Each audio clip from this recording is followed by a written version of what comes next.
میں ہڑبڑا کر اٹھا تو آج میرا پہلا پیپر ہے۔ گھڑی اور کھڑکی دونوں کی طرف دیکھا۔ اوہ گوش، شام کے 5 بج گئے۔ خدایا، میرا تو پہلا پیپر تھا۔ میں تو رات بھر پڑھتا رہا تھا۔ پھر کیا ہوا؟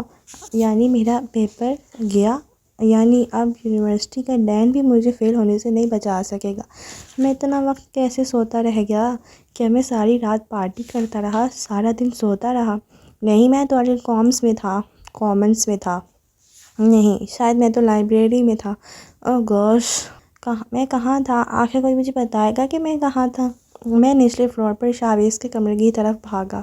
اس کا دروازہ دھڑ دھڑ آیا۔ شاویز، میں کل رات کہاں تھا؟ بڑی جلدی بتا۔ اف، شاویز بھی سو رہا تھا۔ میری طرح اس کا امتحان بھی فیل ہو گیا، وہ بھی فیل۔ مجھے کیا پتا تم کل رات کہاں تھے؟ سونے دو مجھے، شاویز اندر سے ہی چلایا۔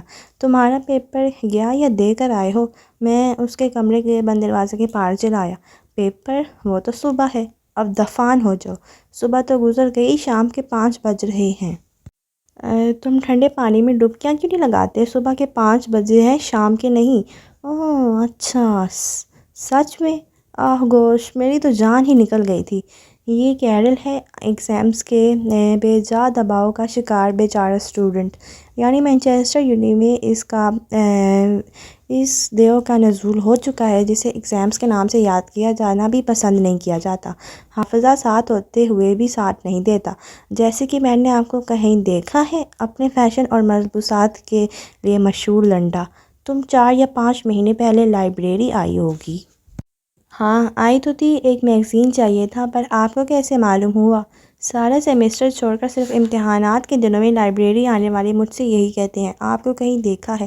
دوسرے سیمسٹر کے امتحانات میں بھی آ کر تم یہی کہو گی۔ میں تھک جاتا ہوں بار بار اس سوال کا جواب دے دے کر۔ اس لیے ابھی سے بتا رہا ہوں، میں لائبریرین ہوں اور میں لائبریری میں دیکھا اور پایا جاتا ہوں۔ آنکھ، کان، زبان، دماغ، خاص کر بالوں میں سے طوطے کیسے اڑتے ہیں کبھی دیکھا نہیں۔ مانچسٹر یونیورسٹی کے اسٹوڈنٹ سے امتحانات کے دنوں میں ملے۔ آئی لو یونی میوزیم، سارا۔ عام دن۔ میوزیم؟ یونی میں میوزیم ہے؟ سارا۔ امتحانات کے دن۔ دل و دماغ پر ایسے سوالات کا غلبہ رہتا ہے جن کا کم سے کم امتحانات سے تعلق ہوتا ہے۔ اور شیکسپیئر کو کیا ضرورت تھی اتنا کچھ لکھنے کی؟ ایک آدھ ڈرامہ کافی نہیں تھا؟ جونیتھن 40% مشق لینے والوں میں سے ہے۔ کون شیکسپیئر؟ ڈینیل مانچسٹر کی ہر کلب اور ہر بار کے بارے میں جاننے والوں اور 40% کے خواب دیکھنے والوں میں سے۔ میرے چچا، جونیتھن غصے میں۔ تمہارے چاچا ڈرامہ لکھتے ہیں؟ کس تھیٹر میں لگتے ہیں ان کے ڈرامے؟ 2 ٹکٹیں مل جائیں گی۔ ایک اور۔ تم ڈبہ کیوں کھا رہے ہو؟ اوک ہاؤس ہال میٹ۔ میں تو پیزا کھا رہا ہوں۔ بے حد لائق فائق لمبا پتلا سا اسٹوڈنٹ کرس۔ تم پیزا ڈبے سمیت کیوں کھا رہے ہو؟ نہیں، میں تو صرف پیزا کھا رہا ہوں۔ یہ دیکھو۔ اوہ، میری پلیٹ میں یہ ڈبہ کہاں سے آ گیا؟ گول گول چشمہ، ملفوف آنکھیں باہر کو۔ تمہارے منہ میں بھی ڈبے کا کچھ حصہ ہے۔ اور خدا کے لیے کرس، اس کھڑکی کو بند کر لو۔ تم اوک ہاؤس کے وہ واحد اسٹوڈنٹ ہوگے جو اتنی ٹھنڈ میں کھڑکی کھول کر پڑھ رہا ہے۔ کھڑکی؟ اوہ تو یہ کھڑکی ہے۔ میں بھی سوچ رہا تھا میرے سارے کپڑے کہاں گئے، اور میرے جوتے بھی۔ مزید یونیورسٹی میں نئے آنے والے یعنی فریشرز۔ جب میں اسکول میں تھا تو 70% مارکس دیا کرتا تھا۔ اس پر بھی مجھے دکھ سے کئی راتیں نیند نہیں آیا کرتی تھی، دوسرے فریشر کے سامنے زمانے سکول کی تاریخ بتاتے ہوئے۔ امتحانات کے دنوں میں 4 مہینے پرانا فریشر۔ مجھے لگتا ہے 40% بھی برے نہیں ہیں۔ ٹھیک ہے، اتنے بھی ٹھیک ہی ہوتے ہیں، صرف مصروفیت کی وجہ سے میں پڑھ نہیں سکا۔ یہ جیکسن تھا جو مجھے رات بھر باہر رکھتا تھا۔ امتحانات کے بعد جیکسن سے دوستی بس ختم، پکی ختم۔ بلکہ ابھی سے کیوں نہیں؟ وعدہ پاول، وعدہ۔ آئینے کے سامنے کھڑے ہو کر باتیں کرتے ہوئے۔ تم آ رہے ہو یا میں جاؤں؟ دروازے میں نمودار ہوتا جیکسن۔ بس 5 منٹ، بس ابھی آیا۔ لیکن پہلے سے ہی بتا رہا ہوں، 1 گھنٹے سے زیادہ ہم باہر نہیں رہیں گے۔ ٹھیک ہے، وعدہ کرو مجھ سے، پکا وعدہ کرو۔ ہاں چلو اب چلو، اپنا وعدہ مت توڑنا۔ لائبریری کمپیوٹر پر 4 گھنٹے سے پڑھائی میں غلطان ٹوم۔ میں نے یوٹیوب، فیس بک کا استعمال ترک کر دیا ہے۔ نہیں، کس نے کہا 4 گھنٹے سے؟ نہیں بالکل نہیں، میں تو بس ایسے ہی صرف تھوڑی دیر کے لیے لاگ ان ہوا تھا، سوچا شاید ماما آن لائن ہوں۔ ہاں پہلے ان کا فیس بک اکاؤنٹ نہیں تھا، میرے ہی کہنے پر انہوں نے کل ہی بنایا ہے۔ تم ایسے ہی ہنستے رہے تو میں تمہیں گھونسا مار دوں گا، کہا نا میں پڑھ رہا تھا، ریسرچ کر رہا تھا، صرف ریسرچ۔ امتحانات کے دنوں میں لائبریری کی طرف جاتے ہوئے، ہائے جینا کیسی ہو؟ مائیکل کیمسٹری اسٹوڈنٹ، میں ماریا ہوں بایو اسٹوڈنٹ۔ جینا ماریا نا، ہار نہ مانتے ہوئے سر کو جاتے ہوئے، ماریا ایڈم دونوں ہونٹوں کو بگاڑتے ہوئے۔ ہاں ہاں وہی جو میکلارن میں آتی ہے، میری تیسری نسل میں سے شاید کوئی میکلارن خرید کر اسے ہاتھ لگا سکے، میں ایسی جرأت فی الحال نہیں کر سکی، میری حیثیت فری بس سے آنے والی ہے۔ اور تم؟ میں سر کو جاتے ہوئے ہی، ہاں تم مطلب میں کہاں جا رہا ہوں؟ میں پڑھنے لائبریری جا رہا ہوں سارا۔ میرا مطلب تم کون ہو؟ کیا نام ہے تمہارا؟ سر کو جانے کی باری اب ماریا نے اپنے ہاتھ میں لے لی ہے۔ میں، اچھا بائے، میں لیٹ ہو رہا ہوں سوزین، چلا جاتا ہے۔ میں کون ہوں؟ کیا نام ہے میرا؟ جاتے ہوئے، تمہیں تو لائبریری جانا تھا نا؟ ماریا پیچھے سے چلاتی ہے، تم تو یونیورسٹی سے باہر کی سمت جا رہے ہو۔ تو تعلیمی دور میں کم سے کم 10 بار ہم یہ ضرور سوچتے پائے جاتے ہیں کہ امتحانات میں فیل ہونا اتنا آسان اور پاس ہونا اتنا مشکل کیوں ہے؟ 80% پرچے اسی ایک لیکچر باب سوال پر کیوں مشتمل ہوتے ہیں جو ہم مس کر چکے ہوتے ہیں؟ فیل ہونے کی بڑی وجہ کیا ہے؟ میرا خیال ہے یہ امتحانات ہیں، آپ کا کیا خیال ہے؟ Night before exams is like a night before Christmas. You can't sleep and yet hope for a miracle. Students اپنے تعلیمی دور میں معجزات پر بہت یقین رکھتے ہیں اور ان کے رہنما ہونے کی دعائیں بھی کرتے ہیں۔ دوسرا اور تیسرا باب پڑھنے کے بعد وہ یہ دعا کرتے سو جاتے ہیں کہ چوتھے، پانچویں اور چھٹے باب میں سے کوئی سوال نہ آئے اور سارا پرچہ دوسرے اور تیسری باب پر مبنی ہو۔ چلو فرض کیا کہ اگر چھٹے باب سے کچھ آ ہی گیا تو 80% دوسرے اور تیسرے باب سے جو آئے گا وہ پاس کروا دے گا۔ چلو 50% ہی صحیح، چلو 40 ہی صحیح، اچھا چلو 30 ہی صحیح۔ بس یہی سب معجزاتی دعائیں اور معجزاتی توقعات۔ امتحانات کے دوران سب سے زیادہ اسٹوڈنٹس خوش فہم ہوتے ہیں، امتحانات کے بعد سب سے زیادہ دنیا بھر میں دعائیں اسٹوڈنٹس کرتے ہیں۔ سب سے زیادہ خون امتحان نامی بلا چوستی ہے اور کودتی پھاندتی حقیقی موت رزلٹ کے دن سب سے زیادہ دکھائی دیتی ہے۔ جی ہاں سچ ہے یہ۔ امتحان کا آخری 5 منٹ میں ہر اسٹوڈنٹ مافوق الفطرت طاقت کا مالک بن جاتا ہے اور وہ ساری کتاب لکھ ڈالنا چاہتا ہوتا ہے، لیکن وقت ہی نہیں ہوتا۔ اور ایک بڑی دردناک حقیقت یہ ہے کہ سب کچھ یاد بھی آخری منٹوں میں ہی آتا ہے۔ اف یہ امتحانات ایک لمبی میں نے سارے سیمیسٹر ٹھیک سے کیوں نہ پڑھا؟ ایک سوال، مصاحبہ اور پچھتاوا جو امتحانات کے ختم ہوتے ہی اپنی موت آپ مر جاتا ہے۔ ویسے اسے مر ہی جانا چاہیے ہمیشہ کے لیے، ایویں ذہن میں کلبلا کر احساس زیاں جگاتا ہے۔ مجھے تھوڑی سی دیر کے لیے سو جانا چاہیے، میں پچھلے 25-30 منٹ سے پڑھ رہا ہوں۔ آخر نیند پر بھی میرا حق ہے، ایک خواہش جس پر فوری عمل کیا جاتا ہے۔ تو سب اسٹوڈنٹس اس سوال کا جواب جاننے سے قاصر ہیں کہ امتحانات میں اتنی نیند کہاں سے آ جاتی ہے، بھوک اتنی کیوں لگنے لگتی ہے، ٹی وی، فیس بک، یوٹیوب، ٹویٹر پہلے سے زیادہ دلچسپ کیوں لگنے لگتے ہیں، کتابوں کی پہچان مشکل کیوں ہو جاتی ہے۔ ویسے امتحانات سے پہلے پوسٹ ایگزامس پارٹیز پلان کر لی گئی تھی، جیسے کرسمس آنے سے پہلے، کرسمس کے بعد دی اور لی جانے والی پارٹیز پلان کی گئی تھی۔ کون کون آئے گا، پارٹی کہاں ہوگی، کیا کیا ہنگامہ برپا کرنا ہوگا، امتحانات کے ختم ہونے کی خوشی میں نہیں بلکہ امتحانات سے جان چھوٹ جانے کی خوشی میں۔ آس پاس کے سب بھی بارز، کلبز، ریسٹورنٹ اس انتظار میں تھے کہ جلدی سے امتحانات شروع ہو کر ختم ہو اور بیچارے اسٹوڈنٹس کچھ پارٹی شارٹی مزے شزے کریں۔ بیچارے اسٹوڈنٹس تو یونیورسٹی میں کچھ اس قدر پڑھنے والے اسٹوڈنٹس بھی تھے۔ یہ بدبو کہاں سے آ رہی ہے؟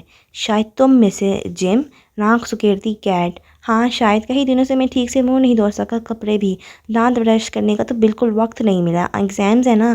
پیلے دانت نکال کر مسکرا کر کہا جانے والا تاریخی جملہ، جی ہاں تاریخی، کچھ ایسے بھی ہو جاتے ہیں۔ تمہاری شکل مارشل سے ملتی جلتی ہے۔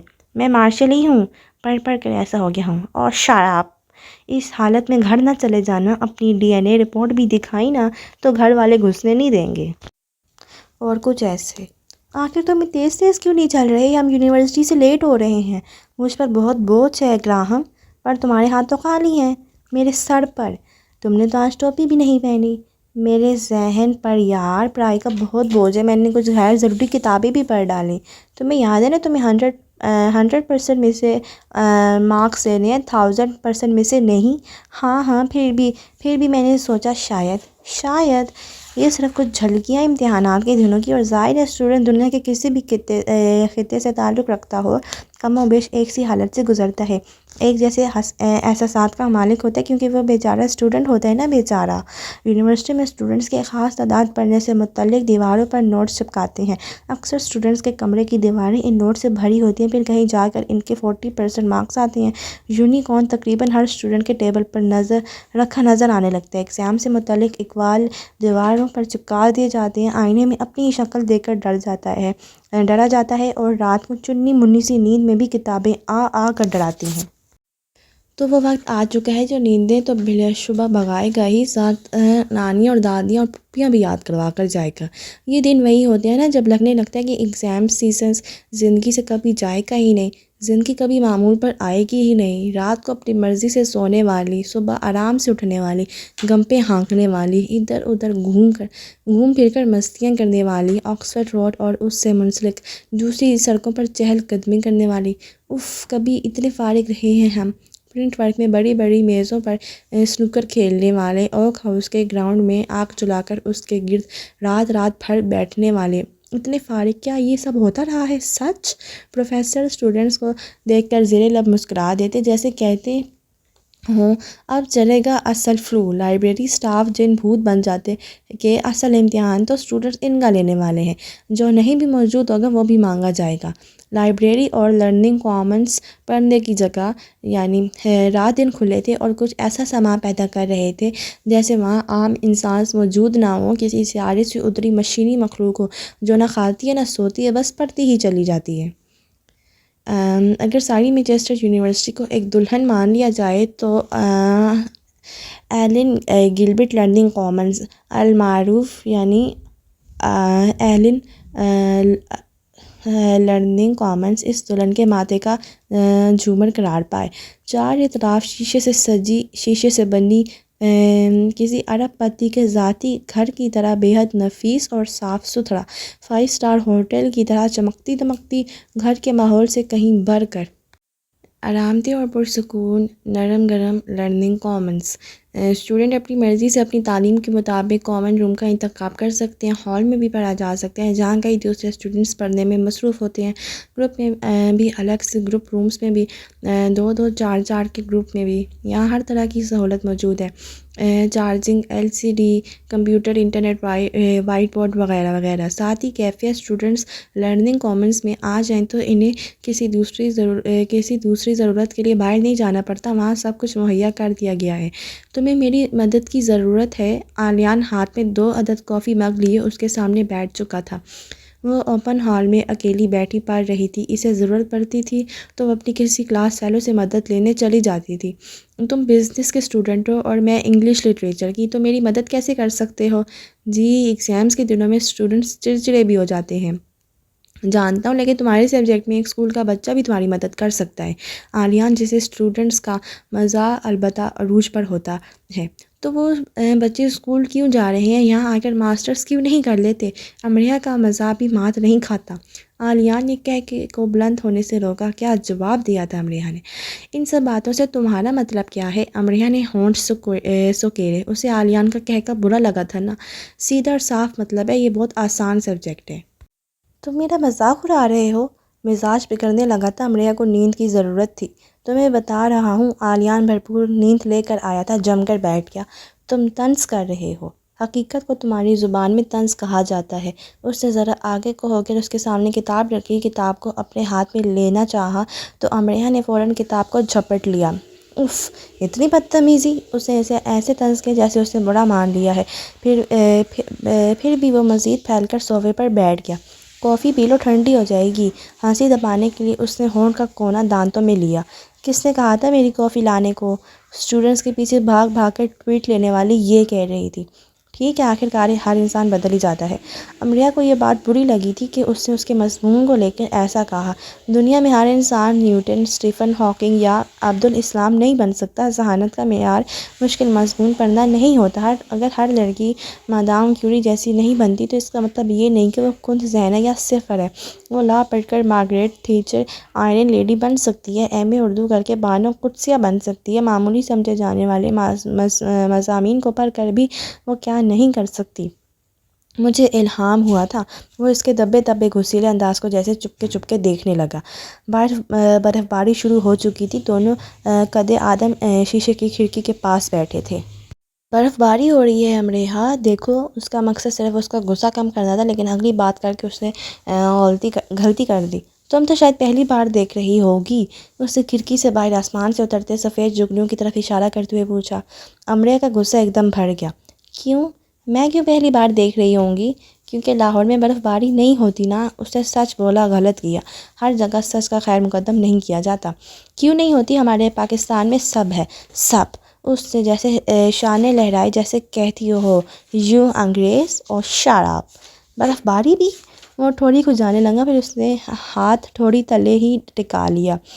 کرسمس نائٹ پر لارڈ میئر اپنی پسندیدہ فلم دیکھتے ہوئے، اپنے کہہ کا گلا دباتے ہوئے۔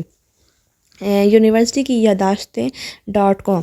ہاں بالکل، شان سے اترا کر کہا سندری امریہ مزے سے سچ کا گلا دباتے ہوئے، لارڈ میئر کو کم عقل سمجھتے ہوئے، دیسی انداز میں لمبی چھوڑتے ہوئے۔ ایک جھوٹ 100 کہانیاں .com۔ لاہور میں برف باری ہوتی ہے امریہ؟ اچھا، کب؟ لارڈ میئر معصوم سا بچہ بنتے ہوئے۔ جب یہاں ہوتی ہے۔ امریہ کے انداز کی نظر اتاری جانی چاہیے تھی۔ اچھا، اور کیا ہوتا ہے لاہور میں؟ لارڈ میئر نے ریموٹ پھینک دیا۔ انہیں صرف یہی فلم دیکھنی ہے بس۔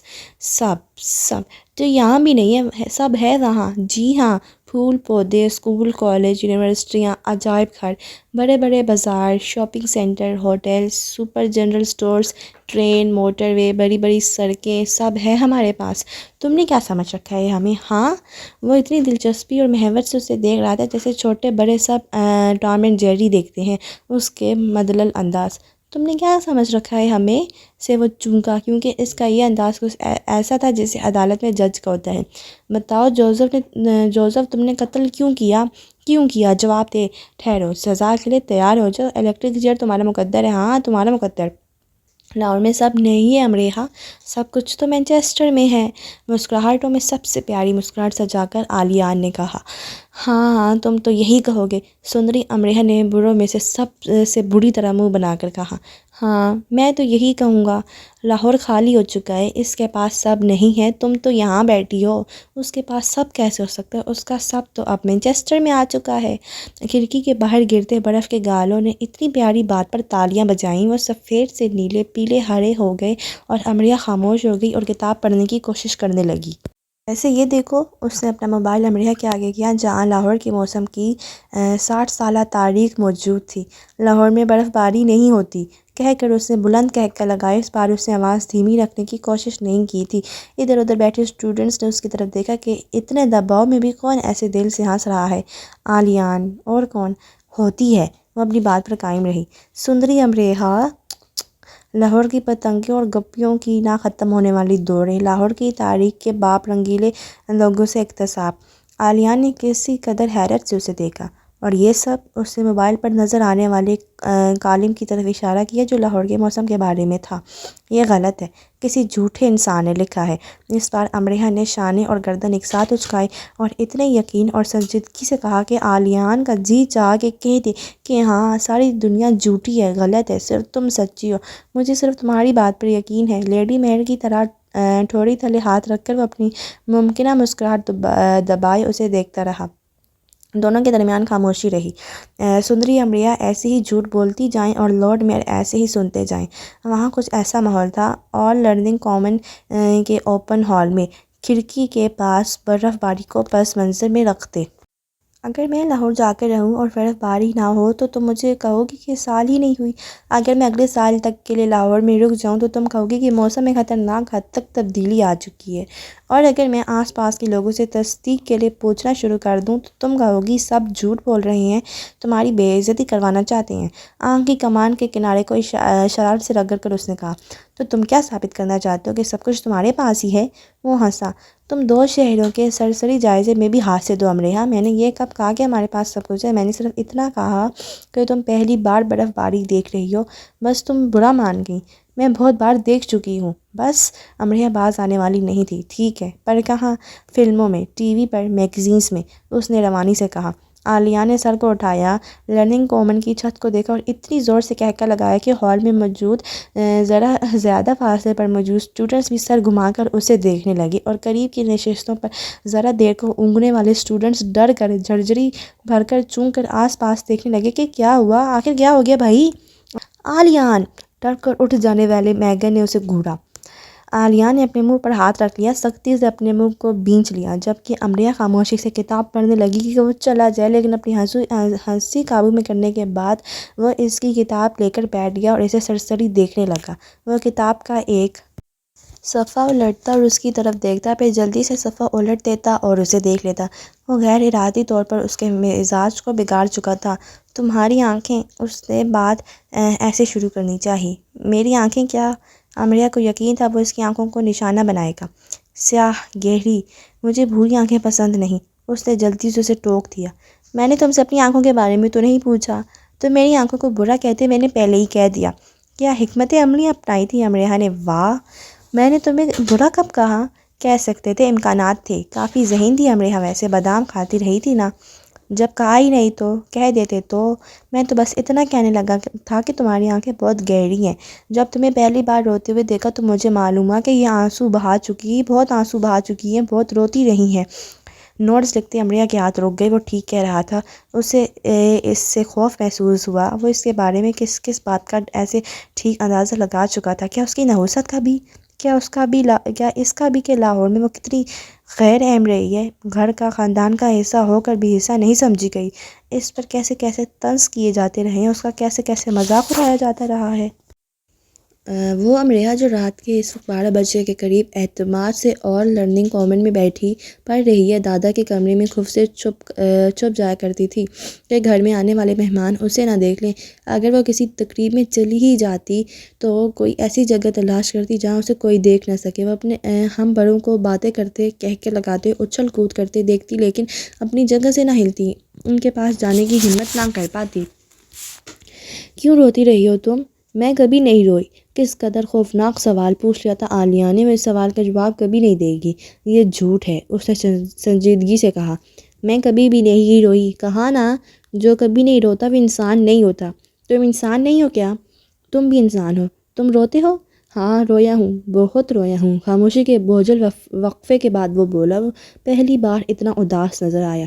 کیوں؟ امریا کو جیسے یقین نہیں آیا کہ وہ روتا رہا ہوگا۔ وہ سر جھکا کر بیٹھا رہ گیا، ایسے انسان کی طرح جو ہنستے ہنستے ایک دم سے رونے لگے۔ دیکھا، برا لگا نا؟ اپنے رونے کی وجہ کوئی بھی بتانا پسند نہیں کرتا۔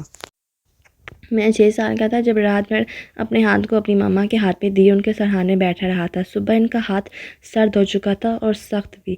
جب لوگوں نے میرے ہاتھ کو ان کے ہاتھ سے نکالنے کی کوشش کی تب میں رونے لگا اور بعد میں اس منظر کو یاد کر کے روتا رہا۔ یہ میرے اب تک کے رونے کی سب سے بڑی وجہ ہے۔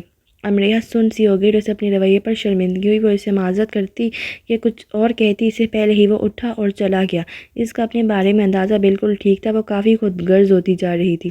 لیڈی مہر اپنے بچوں کے بارے میں صرف اس محبت کا ذکر کرتی جو ان سب کے درمیان تھی۔ وہ یہ کبھی نہیں بتاتے کہ کون، کیا، کیوں اور کیسے ہے، ان کا ماضی کیا ہے اور ان پر کیا کچھ گزر چکا ہے۔ وہ کہا کرتی ان کے بچوں کا ماضی کتنا بھی بھیانک رہا ہو، ان کا حال پرعزم ہے اور مستقبل شاندار۔ وہ ان کے بچے تھے، وہ ان کی تکلیفوں کو ان کے سوا کسی اور کے ساتھ زیر بحث نہیں لایا کرتی۔ کبھی مورگن، شارلٹ، ڈینس یا کوئی اور ان کے پاس پریشان صورت لیے آتا تو گھنٹوں کمرہ بند کیے اپنے اس بچے یا بچی کو لیے جانے کون کون سی باتیں کرتی رہتی۔ امریا سمجھ سکتی تھی کہ ہم اکثر کتنے بھی مضبوط اور بہادر بننے کی کوشش کریں، ماضی سامنے آ کر تھوڑی دیر کے لیے ہی صحیح پر دیوانہ سا ضرور کر دیتا ہے، ہم اپنی آواز کھونے لگتے ہیں۔ عالیان کے بارے میں اگر امریا نے کچھ جاننا چاہا تو انہوں نے صرف اتنا کہا، وہ میرا بہت بہادر بیٹا ہے اور اپنی ماں مارگریٹ سے مثالی محبت کرتا ہے، بس اس سے آگے انہوں نے کبھی کچھ نہیں کہا۔ وہ ایک سمجھدار خاتون تھی، انہیں معلوم تھا کہ اس کے بارے میں کتنی بات کرنی ہے اور اپنے بچوں کے لیے تو وہ بہت سمجھدار تھی۔ امریا اپنے رونے کو لے کر بیٹھی تھی اور سمجھتی تھی اس سے زیادہ دکھ کسی کو ملے ہی نہیں، اس سے زیادہ زیادتی زندگی نے کسی کے ساتھ کی ہی نہیں۔ قدرت نے سب غم کے پار اسی پر توڑ ڈالے، کسی خوشی کا حقدار اسے ٹھہرایا ہی نہیں گیا۔ ایک امریا ہی کیا، ہم سب یہی سوچتے ہیں، اسی پر یقین رکھتے ہیں۔ انسان نے سب سے زیادہ علم جو خود کو سکھایا ہے وہ ناشکری اور شکوہ سراہی ہی تو ہے۔